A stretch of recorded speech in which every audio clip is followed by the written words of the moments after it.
Welcome to the Having It All podcast, the show about what it takes to live an abundant, loving life. My name is Matthew Bivens, and each week I'm helping you get out of your head so that you can truly have it all. Let's do it.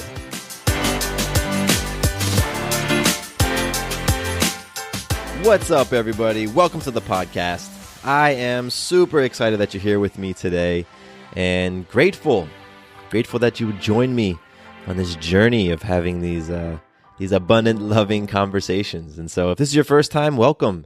You're in for a treat today. You really are.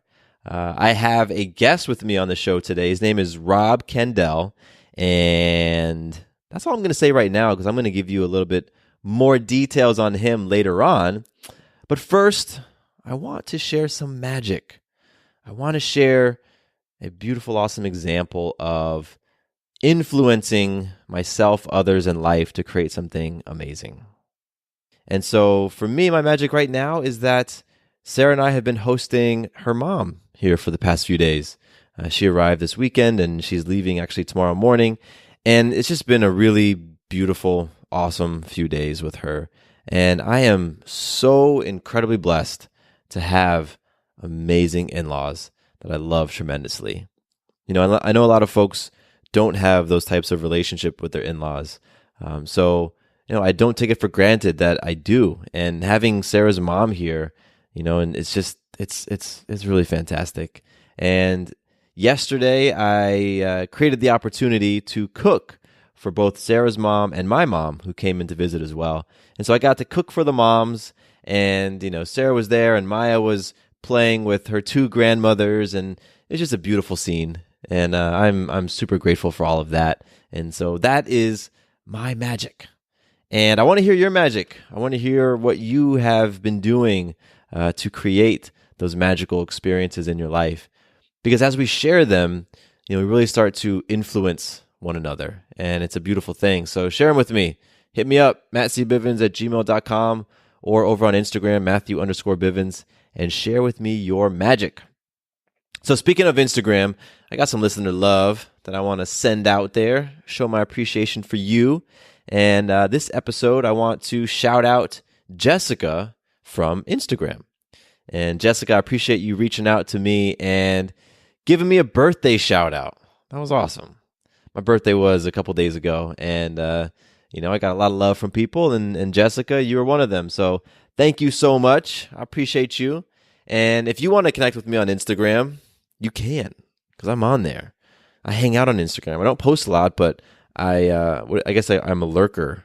I don't know. I just like to look at people's profiles and be inspired and get exposed to new content and new conversations. So that's what I do. And I also particularly love engaging. You know, like social media, I'm going to stand on my soapbox for a second. Social media has so many one-way conversations. It's just like so many people wanting attention. And, you know, they stand on their platform of choice and they push their message out there and put their things out there and post their pictures. And it's a lot of wanting others to validate them in whatever picture that they're painting. And, you know, I'm not saying it's good nor bad. It's just the type of conversation I'm not interested in engaging with. What I want and what I do on Instagram, I want to go back and forth in a dialogue. I want to hear what your thoughts are. I want to, you know, provide my thoughts on different things, and I want to get your opinion and feedback. So that's what I love doing. And if you're on Instagram too, you can connect with me and we can have a dialogue. So hit me up, Matthew_Bivens on IG, which I think is short code or shorthand for Instagram. I don't know. I don't know those lingos, but yeah, I'm there. And I got some cool stuff to plug. I got some things in the works, and I know you're gonna love them. The first I mentioned in the last episode, I'm doing a 30-day challenge, and I'm going to be opening it up to the Having It All community. And so in, what month are we in? We're in July. So starting in June, Sarah and I decided to commit to doing something for ourselves every day for 30 days. And it was a beautiful experience. There was things that went really well that were awesome, and things that kind of sucked about it, you know? but there were lessons all along the way, and we were making deposits into our body, so we felt really great in our skin, and we got stronger, and we saw physical changes, and it was really amazing. And it's snowballed into other things, and I want to bring that opportunity and that experience to you all. So starting August 1st, I'm going to be opening up. I don't have a name for it, so we'll call it the Having It All 30-Day Challenge. Although I think there's 31 days in August, maybe. So it's either 30 or 31 days. But I'm going to be opening it up to you all, and I don't know the specifics yet. I'm going to be creating them in the next couple of days, but there will be a way for you to sign up and participate, and so that we as a community can commit to something that we want to do for ourselves, and then we as a community can hold one another accountable. Because I found when I was going through my 30 days, what really helped to get me, across that finish line, so to speak, and stick to my commitment was knowing that Sarah was doing it as well. So she held me accountable simply by her doing it. It wasn't like she was checking in like, hey, Matthew, have you done your pull-ups today? Have you done your squats today? No, she wasn't doing any of that. But me knowing that she was going to do hers kept me on top of my game. So that's what I want to bring to you all. That's the first thing that's going to be coming in the next few days. So I'll actually have details on that on Saturday's episode. So tune in to Saturday's episode. At the beginning, I'll give you details for signing up for the challenge. And the next thing I want to plug and announce is that I am starting an accountability group. And again, I don't have a name for it. Right now, I'm calling it the Abundant Loving Life Accountability Group.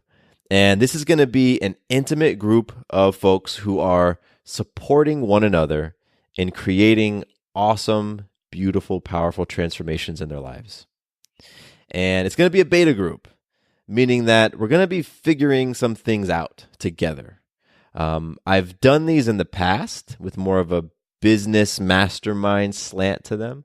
So now I want to drop that business mastermind feel and adopt a new flavor for it. So this first group is a beta group. There will be a cost involved. So there will be an investment that you'll be making into the group to be a part of it. And, there are going to be limited number of seats and yada, yada, yada. I'm super excited about it because a lot of you all have asked for this. I've had conversations, one-on-one conversations with a number of you all where you've asked about this specifically, and you've reached out to me in email and asked if there are ways that you can get engaged in smaller communities within the bigger Having It All community. So I've listened, and I'm going to be spinning that out as well. So more details on that probably this Saturday, maybe the following episode, but both of those things are coming soon, the 30-Day Challenge and the Abundant Loving Life Accountability Group. Super stoked about both of them.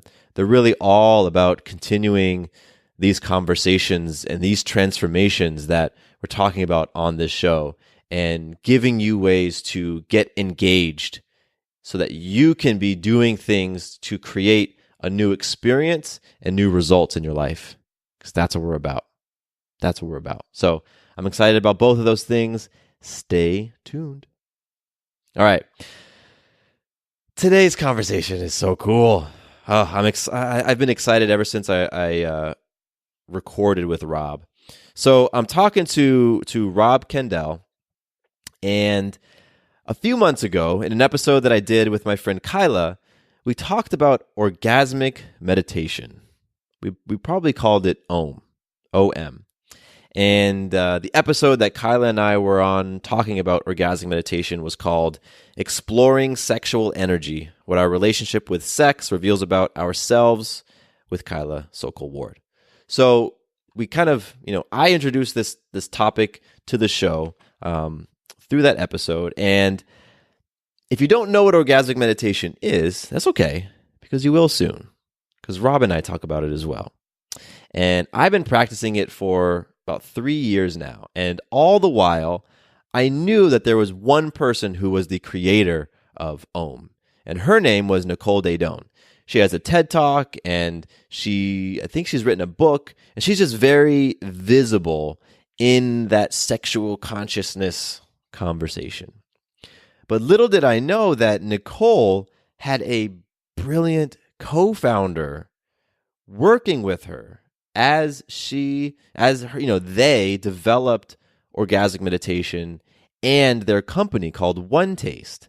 And One Taste was really the brand that is pioneering orgasmic meditation and bringing consciousness to sexuality. And her co-founder is Rob Kandell. And so when Rob and I were introduced, I was so excited to talk to him because, I've been practicing this thing for over 3 years, and, I've been exploring this with various people in my life, and it's been so transformative in so many ways. And so here I am. I had the opportunity to talk to the guy who was behind creating it. And Rob is a super, super fascinating guy. He's done so many things. So I definitely recommend you go and check out his website, which is robertkandell.com, Kandell, and just learn about all the things that he's up to. Since co-founding One Taste, he's gone on to lecture and speak and coach on intimacy and relationships and sexuality. He's currently the host of a podcast called Tough Love, and that's tough spelled Tuff. And that show is so cool. If you dig the raw and vulnerable conversations that I'm having on Having It All, then you definitely need to go check out Tough Love, because Rob goes in. I'll just leave it at that. So he's got this speaking and this lecturing and coaching, and he's hosting this podcast, and he's also coming out with a book. It's coming out soon. It's called Unhidden, a book for men and those who are confused by them. So that gets my ears perked, right? And he's just a really interesting dude. I can't say that enough. In our conversation, Rob and I spend a bulk of the time talking about orgasmic meditation, talking about masculinity. He has some really powerful insights on masculinity and on relationships in general. But one of the most interesting parts of our conversation, that I'm sure you'll find interesting as well, is when Rob started to describe this community that he helped create out in California. And it was a free-loving, kind of open love, sexually conscious, awesome sounding community, quite frankly. And so I was really intrigued in that, and I know you are, as Rob tells the stories of what went down there. So I'm just excited overall for this conversation, and I believe this is going to be the first of many great conversations I'll be having with Rob. So here you go. With no further ado, my conversation with Rob Kandell. What's up, Rob? Welcome to the Having It All podcast. How are you being today? I'm fantastic. So excited to be on the show with you today. Awesome. Well, I'm excited as well, because there's a lot of things that I know you and I are going to be able to just dive into and really unpack a whole lot. And You've done a number of incredibly interesting things in your life.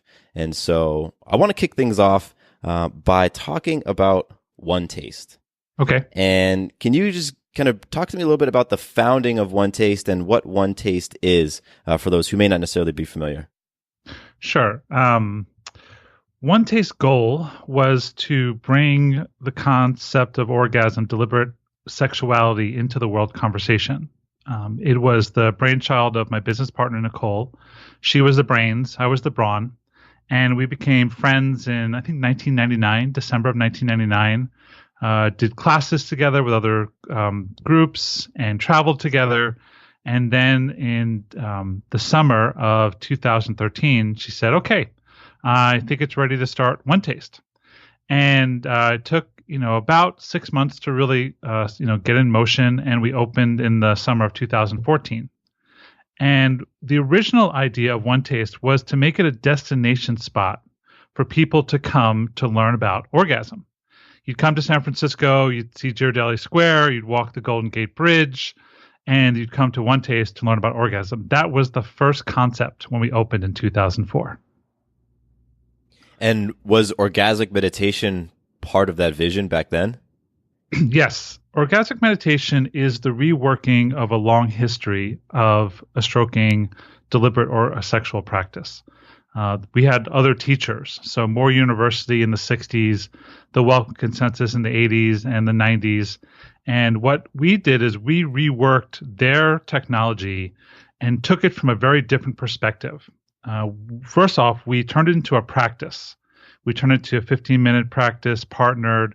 Nicole was an amazing student of all different modalities. So she brought in yoga and meditation. She brought in Kabbalah. She brought in all these different concepts into it, mixed up the soup, and then reworked the practice, one from a woman's point of view, but also really turned it more, like I said, into a practice. That's amazing. So Om itself is something that you guys created. Like the practice. Yes, right. So, like everything else, we took what was best of other concepts and really did change it. Because I was a student of the previous incarnation with both Moore University and the Welcome Consensus, and it is actually quite different in its intention. And we came up with the name Orgasmic Meditation. That was a fun 3-day, 1,000 different ideas. And then I don't know exactly who said Om first, but it was probably Nicole. And we're like, Orgasmic Meditation, ooh. And so we branded it, came up with it. And then the practice really evolved. I mean, I believe it's still evolving, but it evolved from the beginning because it was an idea that we brought to a community and we kept learning as we went. So it evolved along with our students. So why orgasm? Why did you all decide that the two of your brilliant brains wanted to come together and create this business, this entity around orgasm? Well, Nicole had an agreement with her teachers to bring conscious sexuality into the world. And like I said, she really was an amazing student of all different things. And we had the viewpoint that there's so many places to go for your mental health, your spiritual health, your economic health, very few places above ground to go for your sexual health. And this was in the early 2000s, just when magazines were starting to talk about it more. There were some sex-positive communities coming out of the shadows into the light. And we knew that this was a thing that for people, especially women, to have a connection, a honest, clear connection with her orgasm and her sexuality was missing. There's a bookstore in San Francisco called A Clean, Well-Lit Place for Books, and Nicole loved it. And so she said, we wanted to create a clean, well-lit place for someone to investigate, engage with, and empower themselves through their orgasm. That's awesome. And why do you say especially for women? In society, and it's still like this, but changing, I think in the last 15, 20 years, men's relationship to their sexuality is something above board. It was something we could talk about, we could brag about, though I don't know if we always had the healthiest relationship to our sexuality. There was more an overt relationship to it. Women's sexuality was sort of underground. I mean, you look at all the terminology for the female genitalia, the shame around it, around her body fluids and her cycle and all these things. It's sort of like a red tent. Society would send them to the red tent to deal with it away from the limelight. Also, women historically weren't taught to receive. They were taught to give. They were taught to give to the man. And their sexual pleasure was really about what they could do or how good the guy felt. And this was skewed in our viewpoint. We really wanted to first open the space for women to have just permission to demand and to enjoy and to revel in her sexuality and train the man to increase his presence, increase his attention, his awareness to handle it. And then everyone would win, which was my experience. That's awesome. So it was your personal experience through the orgasmic meditation that, when the woman is receiving and, it allows you to tap in and open up your awareness. Is that what you're saying?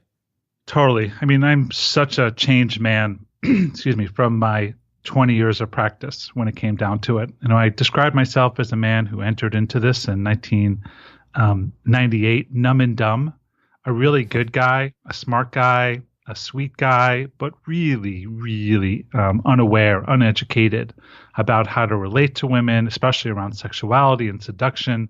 And through the practice of orgasmic meditation, through all the conversations and the concepts that arose around orgasmic meditation, I just got smarter, and women started telling me more truth, and I was a good student, and my ego got squashed 1,000 times, but then I kept learning, and then through the practice, I really am no longer numb and dumb. Wow. Do you still practice today? I practice with my wife sometimes. It's not as much as I used to. In the day, I was practicing about 5 times a day. 5 times a day. Wow. 5 times a day. I was about 11,000 ohms over my ohming career. Holy shit. Quite frankly, I was a little burnt out by the end. How do you do 5 a day? Because right now in my life, I will practice Om about once or twice a week. So how did you fit 5 a day in there? I lived in an intentional community with the One Taste crew for 10 years. And we lived in cities together. We'd get apartments together. I built a 40-room, single-room occupancy in San Francisco where about 50 people lived. I built a warehouse in our heyday of research and development where about, again, another 50 people lived in a warehouse. And we had morning practice, which was 7 a.m., 2 ohms in the morning. Then evening practice, which was 2. And then I used to have 1 or 2 outside those practices. It was part of our culture. Oh, wow. That's fascinating. So I want to get back to that because I think there's a lot of things I want to jump into. Sure. But I realize we haven't really talked about what Om is, and I can describe it in the intro, but I'd rather hear you describe what is the practice of orgasmic meditation. Physically, it's 2 people coming together to focus on the sensation that exists between them. So what that is if you there is a male practice, but that really comes later. So let me focus on what it means to stroke a woman. Yeah. So a woman lays down. She butterflies her legs open. She's on cushions. She's comfortable. She's relaxed. She's naked from the waist down.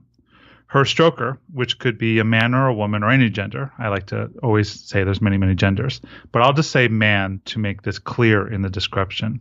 He takes his finger and puts a lubricant on the finger.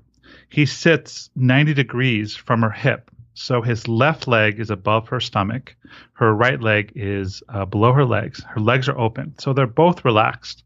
The man is comfortable with cushions. He's sitting upright. He's comfortable. It's really important for him to be without tension in his body.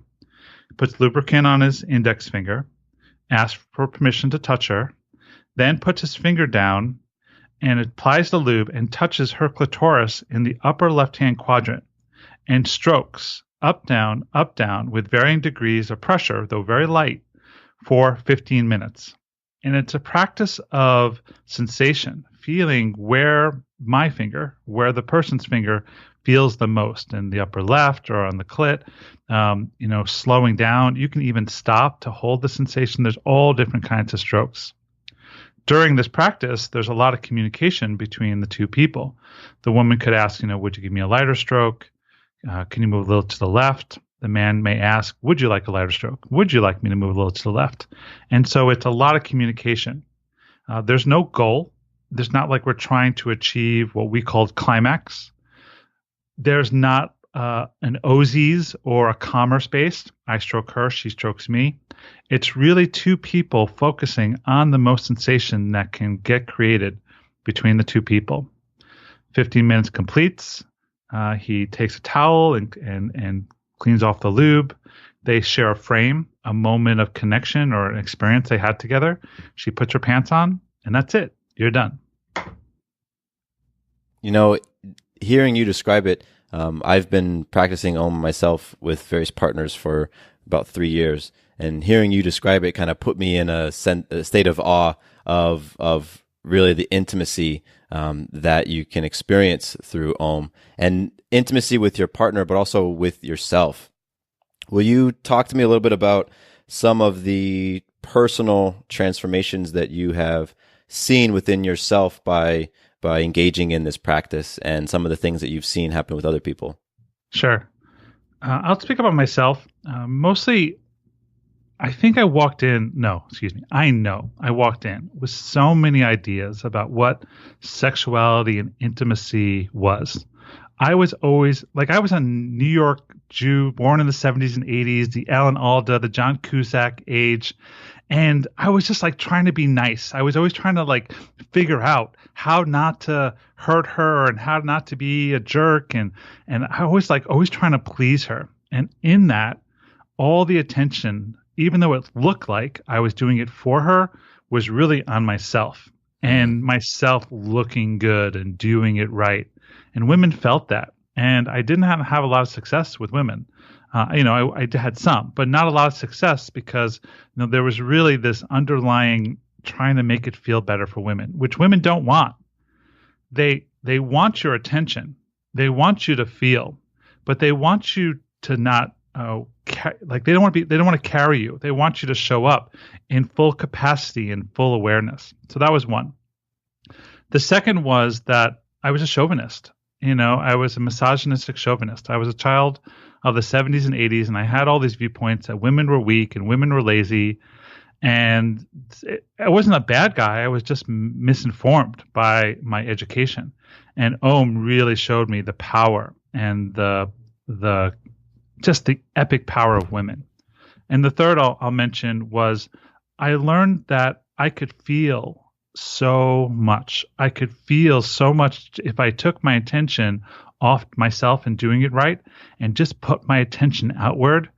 We live in this world where we're focused on phones and focused on ourselves, and we're just missing out. Part of the brain is the limbic system where we sense and notice each other.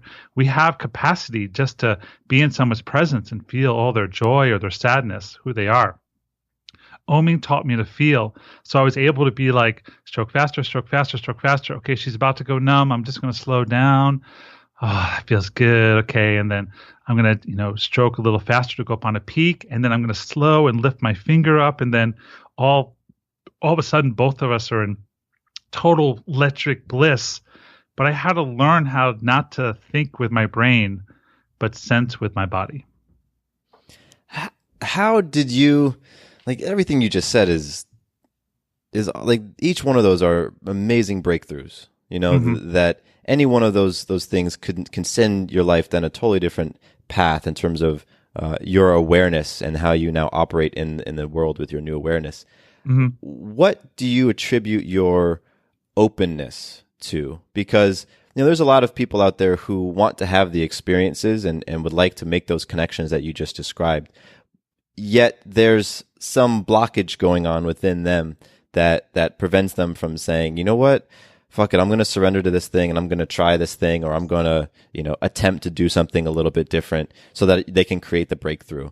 What do you attribute to that in yourself, given where you came from and growing up in the 70s and 80s and all the different thoughts and beliefs that, were handed to you that you wore on to now where you are today? Talk to me a little bit about some of those decisions you made for yourself to then shift your perspective and go down a different path in your life.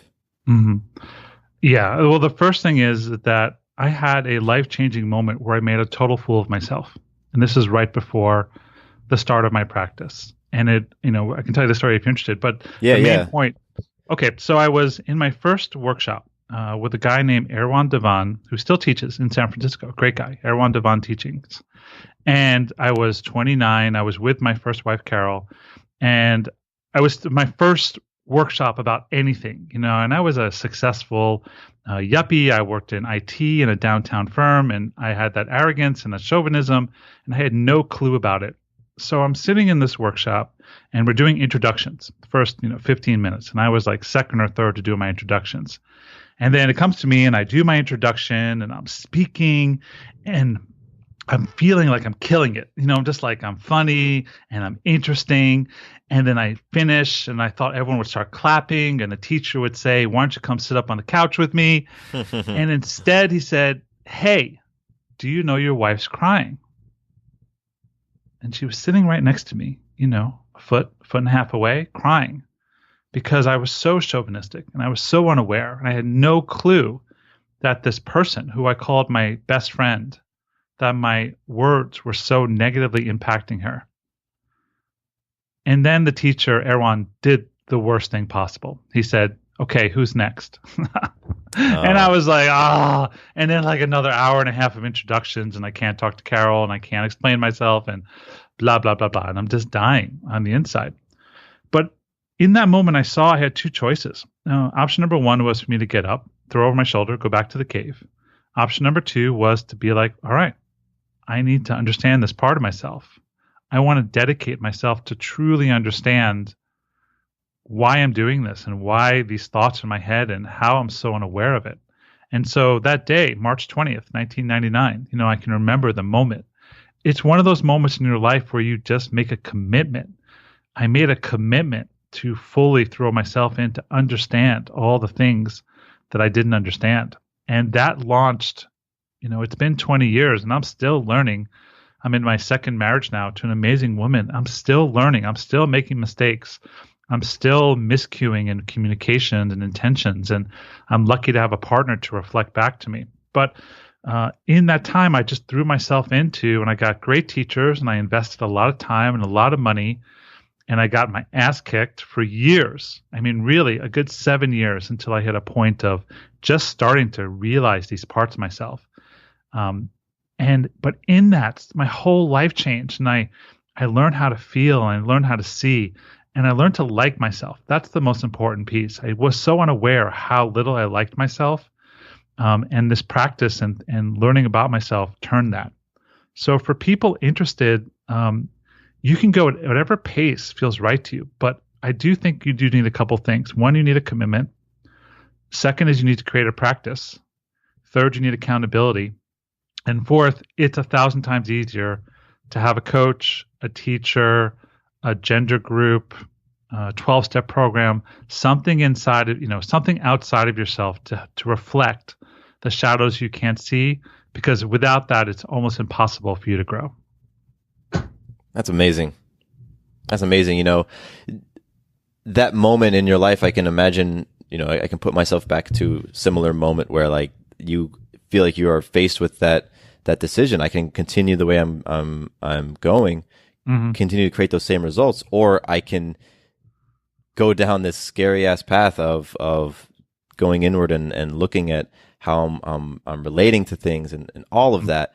Do you feel like it needs to be a moment like that, or for the person listening right now who maybe that moment has been far in their past, or maybe they haven't necessarily had that moment where everything becomes confronting to them, yet they still understand that the way that they're perceiving things and their actions isn't creating the results that they want.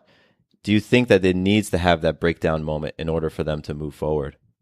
No. I mean, someone listening to this podcast today could be like, okay, finally, it's the straw. It's the gentle straw. It doesn't have to be intense. Though, I will say, for most of us who are intensity junkies, who live our lives wanting the greatest results with the least amount of effort we put in, the Western way, it does often take hitting what's called in 12-step rock bottom, hitting a serious speed bump for us to wake ourselves up.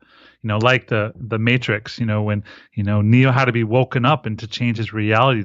That was the idea. And so if you look at, something like Joseph Campbell's A Hero's Journey, there's always a moment where the protagonist gets the message, the call for adventure, that it's specific. And then at that point, the hero can say yes or no. So it can be gentle, but more likely it tends to be a little louder or a lot louder. Got it. Yeah, I get that.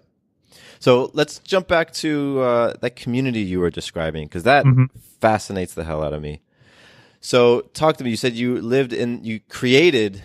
and others co-created this community, and you were there living with them around for about 10 years.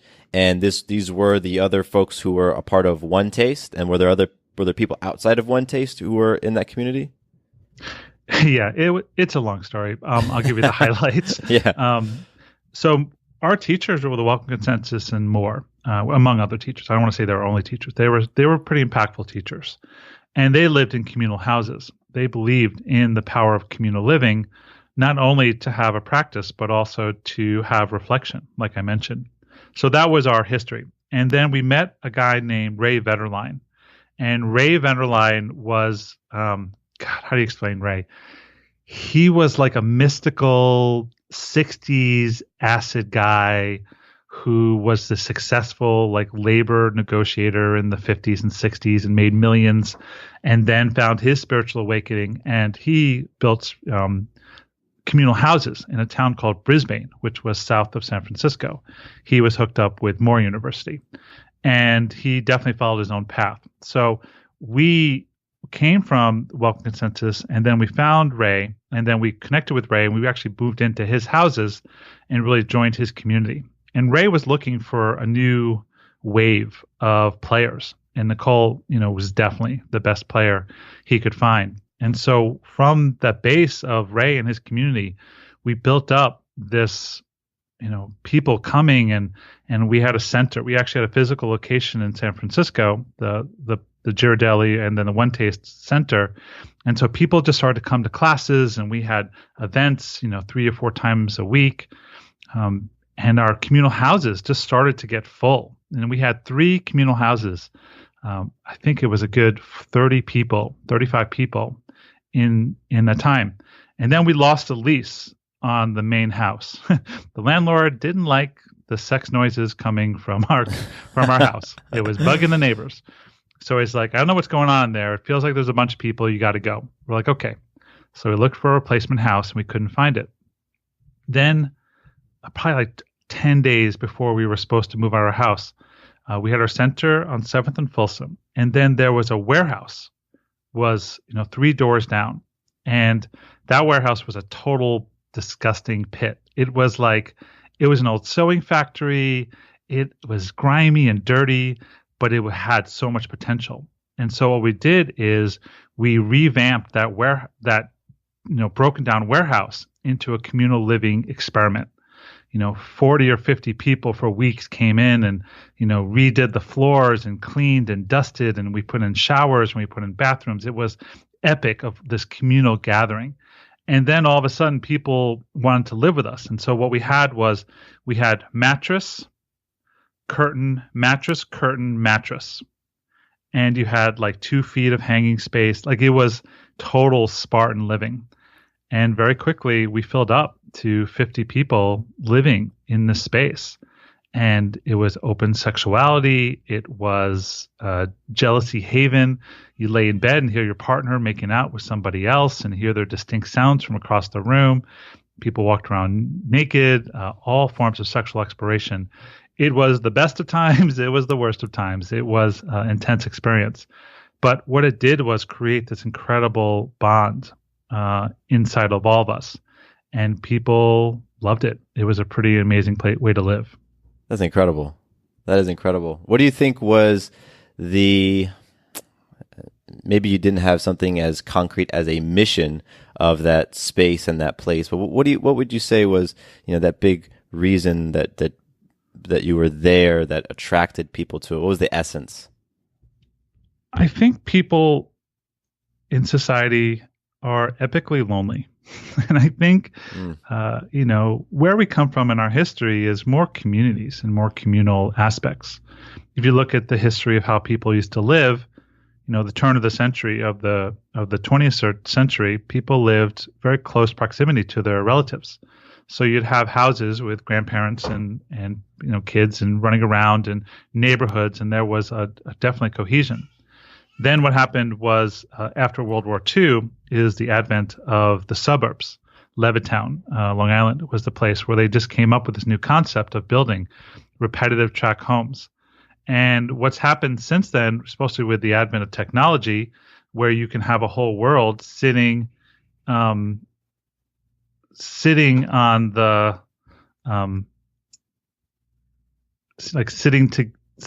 in the whole world is in our phone. Yeah. What happens is that we lose connection.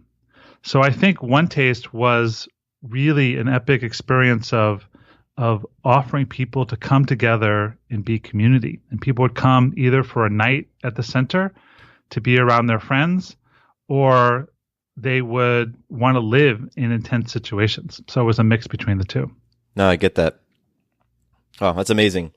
When so with the Om practice and for myself, I really got a lot out of it things like connection and transparency and vulnerability.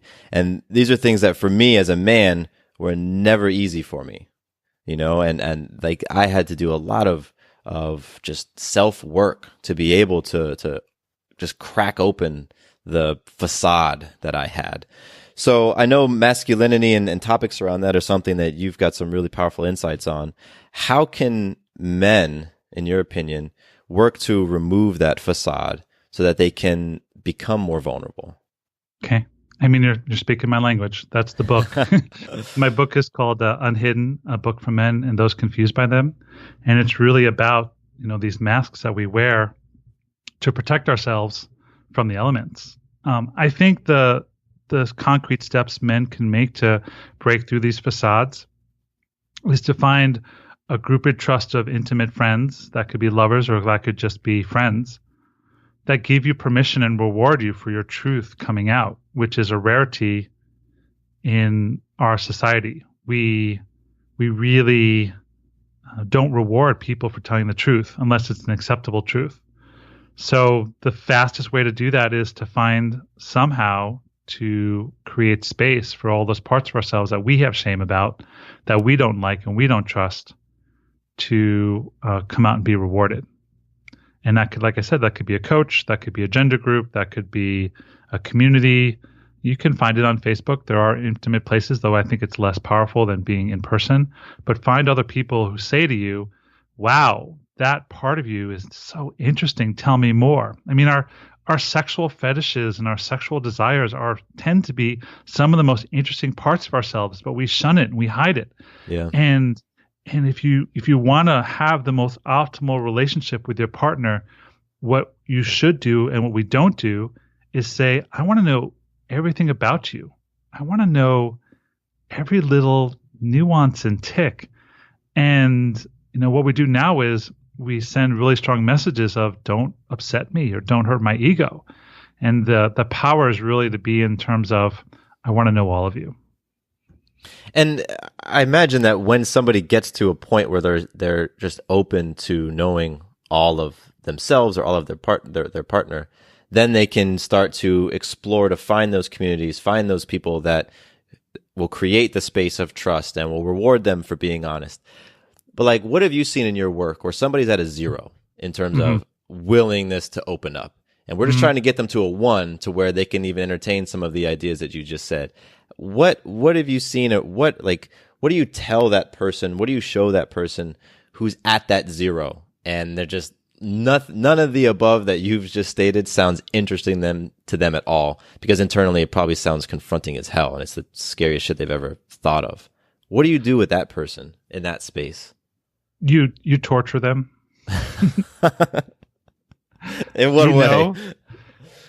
If you want to stay in that, so one of my credos as a coach and a teacher is I won't work harder than my students.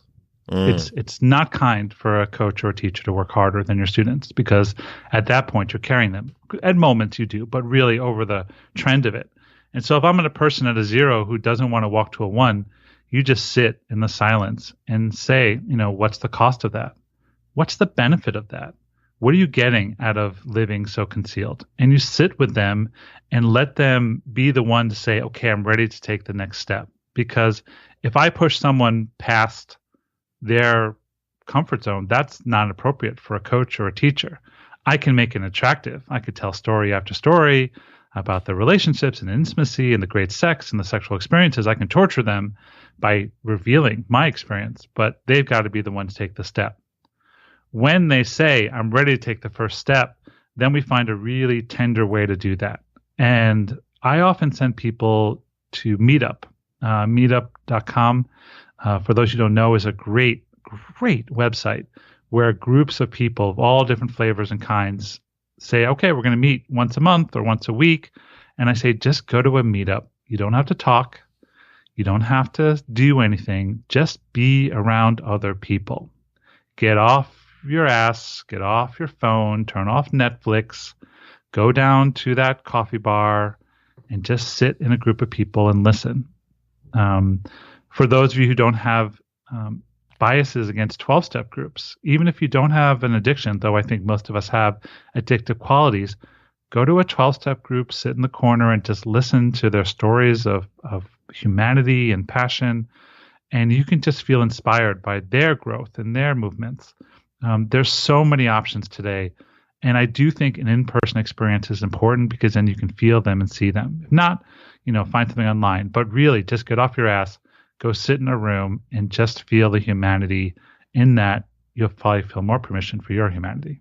Yeah, I love that advice of getting around other people, having that human connection, and even if it's just being in the room where people are sharing and being vulnerable. It doesn't necessarily mean you need to jump in and participate, but I know from my own experience, when I have, then so many things have been unlocked for me. Mm-hmm. So totally. You mentioned when we were talking about female shame around sex and sexual shame. I want to talk a little bit about understanding men's sexual shame, because I've talked a lot about that on this podcast. Over the years, I've recognized, like, holy shit, there's so many things come up for me. For example, for me, like right after the moment of orgasm, I recognized I had so many judgmental and shame-filled thoughts that would flood through my mind. It was ridiculous. It was like a tidal wave of things that I seemingly couldn't control, and I spent some time trying to understand that. So in your book, I imagine that it's talked about in your book, but also in the coaching that you do, talk to me a little bit about what you've done to understand and explore your own sexual shame and what has come up for you in that process. I think that's another very long story, and it continues. Yeah, I've done serious, intense work for 20 years, and I still find pockets of shame, and it grows and evolves. So the first thing I would say to you and to other men is, you're not alone. You're not alone with this affliction and this weight of shame. It's part of our society. It's part of our culture, and we live in a society of disapproval where everything you do is wrong. You're not smart enough, you're not tall enough, you work too much, you work too little, your hair's too long, you smell bad. We live in a commerce-based society of disapproval. And so you have thousands and thousands of messages on a daily basis that say you're doing it wrong. It takes agency and self-empowerment to say, no, I'm doing it right. I'm doing it right. I'm doing it right. And again, it's a practice and it's an investigation. So you ejaculate in bed, and then all of a sudden shame comes up, and then you can use that as kind of like pulling the thread to figure out, what is that? More likely than not, it's some childhood viewpoint or something very young inside of you that your parents or something happened. It could probably be a specific event, but you can use a therapist. You could use something like EMDR. You can use plant medicine. You can use all these different modalities, talking therapy, to figure out what's the seed of the shame. And once you recognize the seed of the shame, shine light on it, it moves out of the shadows into, your consciousness. And that's where evolution occurs. So yeah, it's part of the game. It never goes away, but your relationship to it can enhance very quickly. Yeah, absolutely. And you mentioned EMDR. What's that? I haven't heard of that. EMDR is a kind of somatic therapy. My somatic therapist uses it. There's different versions of it. You can look it up. There's light therapy. The one I use is sound therapy, where you have these headphones on and it goes left, right, bloop, bloop, bloop, bloop, bloop, bloop, and then they have little buzzers, little vibrations in your hands. And what it does is it enhances different parts of your brain. I believe it's the theta waves. So you actually go into kind of a trance. You go out of your cortex, you do a deep dive into your soul, and then a trained therapist can go in and say, like, what do you see and what do you feel? And some epic experiences with EMDR. Damn, that's fascinating. That's really something. Rob, I'm so many things to talk about with you, man. This is great. I love how after so many questions, you're like, oh gosh, this is a long ass story. Yeah. Because they're so rich, like just these topics, and you have you do create a lot of content, which I appreciate, because I can go out there and I can consume it as somebody who's interested in the different things that you talk about. And I was reading an article that you posted on Medium, and it caught my attention for a number of reasons. But the article is called "When Your Significant Other Wants a BF, Wants a Boyfriend." Yes. And in that article, you wrote, "When I tried to be my partner's everything, their best friend, their lover, their friend. It was like trying to be the MVP of both the NFL and the NBA. Yes. And when you said that, I 100,000% connected with it. Can you explain what you meant in that phrase, in that sentence? We have this weird viewpoint that we're supposed to be the best of everything for our partner. We're supposed to be the best lover, the best friend, the best communicator, and our lover is supposed to treat us like that. Like we're supposed to be the be all end all, which adds a lot of pressure to the relationship and adds a lot of false belief systems in there. And in my exploration of non-monogamy, in the intensity of my research, I found out I had so much internal pressure that I was trying to be the everything. Even if I was the best friend to my partner, there's got to be a guy out there with better sexual chemistry. It's just the math, the science. It's just like it's impossible that I was, So, but the pressure around it was really intense. To be that person. Yeah. So when I got that, I was like, why don't I just be the best Robert I could be to these people? And then what would happen was that regardless if they wanted to be with me or not be with me, I was just working to be the best who I could be, not to be the best who I could be. And in that, there's so much pressure because I think we feel so much betrayal if someone's attracted to another person or enjoys their conversation or laughs, or they can it's so strange how much pressure we put on. So once I figured that out, everything just got chill. And I was like, okay, I got it. And this has to come up in the conversations you have with clients. I mean, totally. Yeah. Like people who expect, if I know for me, expecting your partner to fulfill you in every single way, right? Like emotionally, physically, sexually, right. Spiritually. Right. Yeah. And how have you gone about creating a new perspective on that? Because I found in my own, with myself and the people I've talked to, it's just hard breaking out of that way of thinking. Like, no, this is how it's supposed to be. How have you gone, given people different viewpoints or given people things to chew on to help them create a different lens to look at relationships through? Well, I changed their focus.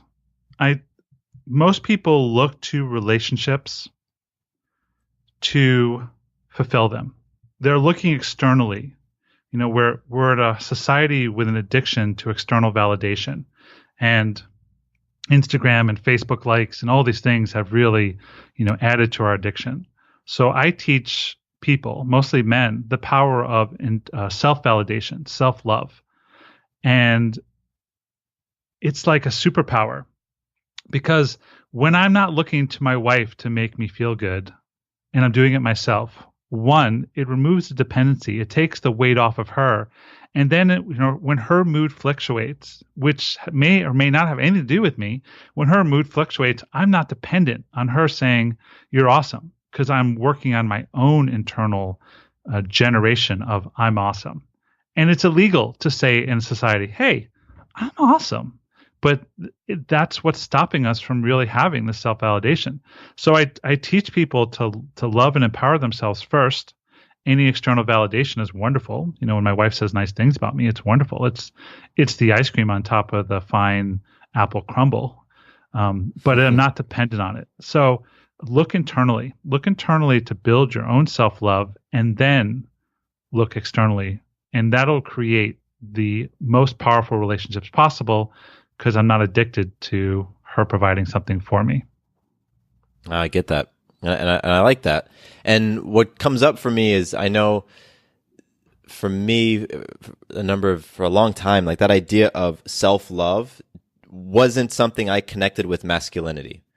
So if I'm practicing self-love, that means I'm being soft. It means I'm being, it means I'm being emotional. And I had a hard time wrestling with that because it butted up against all these thoughts I had about what it meant to be a man. Mm-hmm. Do you find that comes up in the folks that you work with, or did you ever find that come up within yourself? Of course. I was born in the 70s and 80s, and any feminine side of mine was to be persecuted. Yeah. And then nice guys came out, and women said, "I want nice guys," and we're like, "Okay, we'll go fully into our feminine," and they didn't want that either.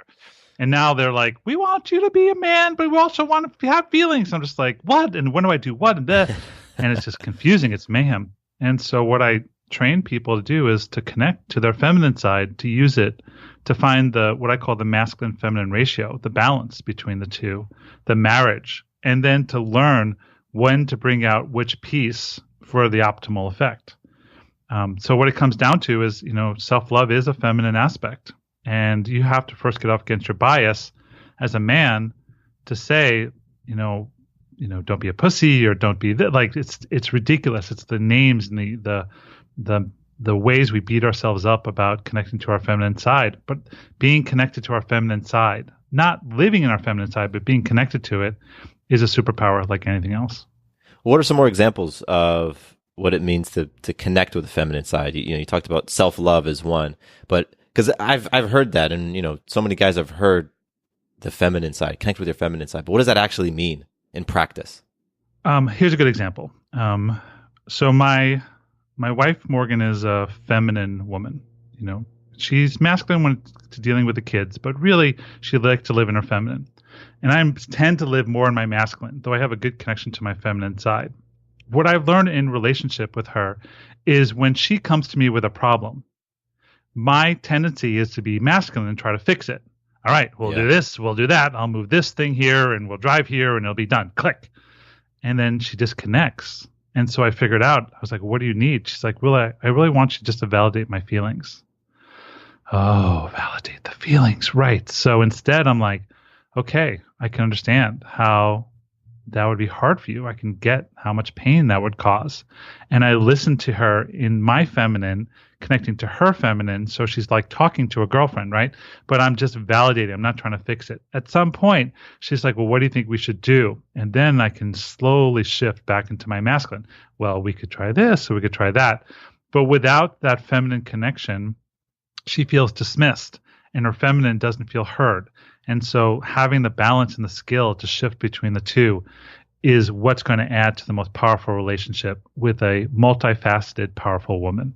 That's an awesome example. I think those listening can definitely get what it looks like to connect with one, connect with the other, and shift and flow in between that feminine and masculine side. That's great.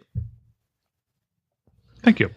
So last thing I wanted to touch on is probably something we could talk about for hours. You mentioned non-monogamy. And so I am so curious, your viewpoints on monogamy being a choice versus the assumption. Well, monogamy in our society has a higher value and a higher level. But most people aren't monogamous, even if they're not having sex with or practicing it.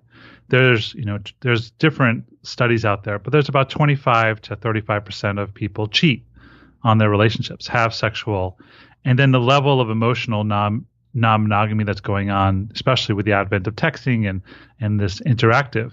So very few people I've discovered are truly monogamous, and monogamous means one love or one heart.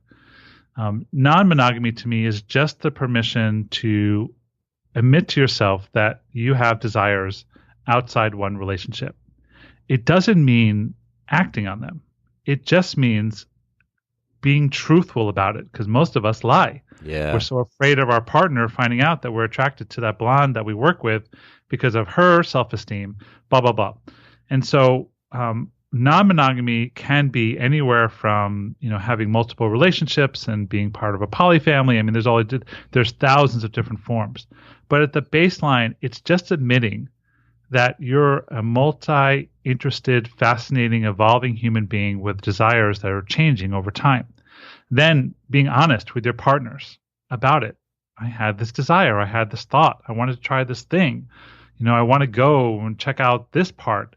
And then what you do is you reveal that part of yourself. You take off that mask, and then you actually get your partner see you. And so then like different parts and reality comes out.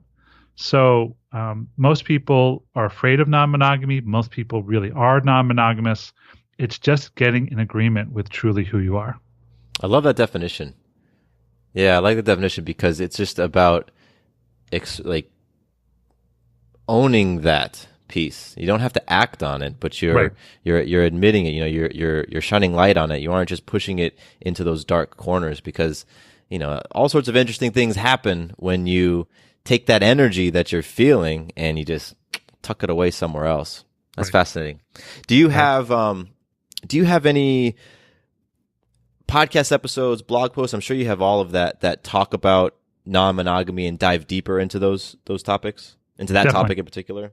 Yes. Yeah. I have an episode called Non-Monogamy. It's on my early side. We have one on jealousy, again, on the early side. So there's plenty of part of my writing. All that's available on my podcast, Tough Love. Awesome. And so Tough Love is the podcast, and that's amazing. I was listening earlier today. Particularly, I love the episode series you do with, I forget the title of the series, but it's with your friend Jeff. Oh, 6 vulnerable conversations between a straight man and a gay man. Oh my gosh. That's incredible. You guys just go in, and that's it's a beautiful thing, and just listening to those conversations. I was actually reading the transcripts, and I love that as well. Thank you. So there's your Tough Love podcast, and then for folks who want to go learn more about what you're up to, where else can they go? Everything is on my hub, robertkandell.com. You'll find my podcast. You'll find my writing. You'll find the 6 conversations. You can buy my book, which is due November 5th, the book Unhidden. I'm teaching a communication course in Los Angeles. I have a men's mastermind coming in 2019. So everything can be found at robertkandell.com. And please, please, please feel free to use the contact form to email me. I love engaging with people. I'm also on social media, but I'm available. I'm not like in some corner. So if you have any questions, even if you want to chat or do a free consultation without even thinking about coaching, please use me. I like to be well used.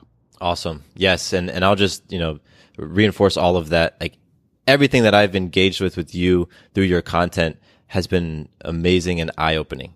And, I love having these types of conversations, and I feel like for myself, I've gone inward and been okay going in and exploring. And even when I've read and listened to your work, I'm like, damn, like it just inspires me to continue to go deeper. So, for you listening, please go check out Rob's stuff, and I'm going to have links to everything in the show notes. And Rob, it's been an absolute pleasure chatting with you and just going into all these different nooks and crannies, man. And I really do appreciate you.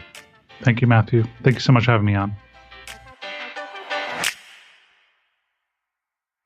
Quick note about the Having It All podcast. I am not a doctor nor a licensed therapist. I'm a guy with a story and a passion for conscious conversation. My thoughts, opinions, and beliefs are my own. So please consult with your doctor or healthcare provider regarding any questions or issues you have related to your personal, physical, or mental health.